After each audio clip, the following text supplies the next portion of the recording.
செயற்கை நுண்ணறிவு உள்ளிட்ட புதிய தொழில்நுட்பங்களை ஊக்குவிக்க தமிழக பட்ஜெட்டில் 5 கோடி ரூபாய் ஒதுக்கீடு செய்யப்பட்டது. சிலப்பதிகாரம், மணிமேகலை 25 மொழிகளில் மொழிபெயர்ப்பு செய்ய 2 கோடி ரூபாய் ஒதுக்கீடு செய்யப்பட்டுள்ளது என்றும், தமிழ்நாட்டின் இலக்கிய படைப்புகளை உலகம் முழுவதும் கொண்டு செல்ல அரசு திட்டமிட்டுள்ளது எனவும் தங்கம் தென்னரசு குறிப்பிட்டார். மேலும் பட்ஜெட் தாக்கலில் அகழ்வாராய்ச்சி மேற்கொள்ள 5 கோடி ரூபாய் ஒதுக்கீடு செய்யப்பட்ட நிலையில் விருதுநகர், புதுக்கோட்டை, தென்காசி, திருவண்ணாமலை ஆகிய மாவட்டங்களில் புதிதாக தொல்லியல் ஆய்வு நடைபெறும் என தெரிவிக்கப்பட்டுள்ளது.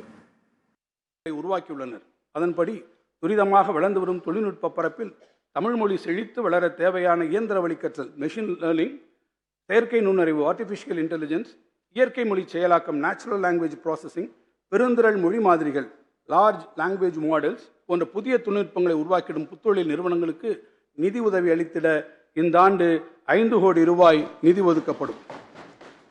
தமிழ் மொழியின் வளம், தமிழரின் தொன்மை குறித்து எதிர்கால தலைமுறையினருக்கும் கொண்டு சேர்த்திடும் வகையில் தமிழ்நாடெங்கும் உள்ள அரிய நூல்கள் மற்றும் ஆவணங்களை மின்பதிப்பாக மாற்றும் முயற்சிக்கு இந்த ஆண்டு 2 கோடி ரூபாய் நிதி ஒதுக்கப்படும்.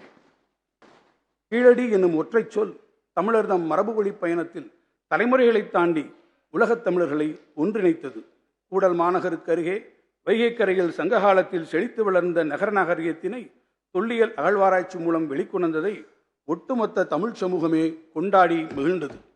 தமிழரின் நீண்ட நெடிய பண்பாட்டு மரபினை மொழி, வரலாறு, அறிவியல் மற்றும் தொழில்நுட்ப வல்லுநர்களின் துணை கொண்டு சான்றுகளின் அடிப்படையில் அறிவுலகம் ஏற்றுக்கொள்ளும் வகையில் உறுதியாக நிறுவிட தேவையான அனைத்து முயற்சிகளையும் இந்த அரசு எடுத்து வருகிறது. அந்த வகையில் தமிழ்நாட்டில் 2024-25 ஆண்டில் சிவகங்கை மாவட்டம் கீழடி, விருதுநகர் மாவட்டம் வெம்பக்கோட்டை, புதுக்கோட்டை மாவட்டம் கொற்பனைக்கோட்டை, திருவண்ணாமலை மாவட்டம் கீழ்மண்டி, தென்காசி மாவட்டம் திருமலாபுரம், திருப்பூர் மாவட்டம் கொங்கல் நகரம், கடலூர் மாவட்டம் மருங்கூர், கிருஷ்ணகிரி மாவட்டம் சென்னானூர் என மொத்தம் 8 இடங்களில் தொல்லியல் அகழ்வாய்வுகள் மேற்கொள்ளப்படும். மேலும் தமிழ்நாடு மட்டுமின்றி பண்டை தமிழ் சமூகத்தின் காலச்சுவடிகளை தேடி கேரள மாநிலத்துள்ள முசிறி பட்டணம், ஒடிசா மாநிலத்திலுள்ள பாலூர், ஆந்திர மாநிலத்திலுள்ள வெங்கி, கர்நாடக மாநிலத்தில் உள்ள மஸ்கி ஆகிய தொல்லியல் சிறப்புமிக்க இடங்களிலும் இந்த ஆண்டு அகழ்வாய்வு மேற்கொள்ளப்படும். மேற்கூறிய பகுதிகளில் அகழ்வாராய்ச்சி மேற்கொள்ள தொல்லியல் துறைக்கு 5 கோடி ரூபாய் நிதி ஒதுக்கப்படும்.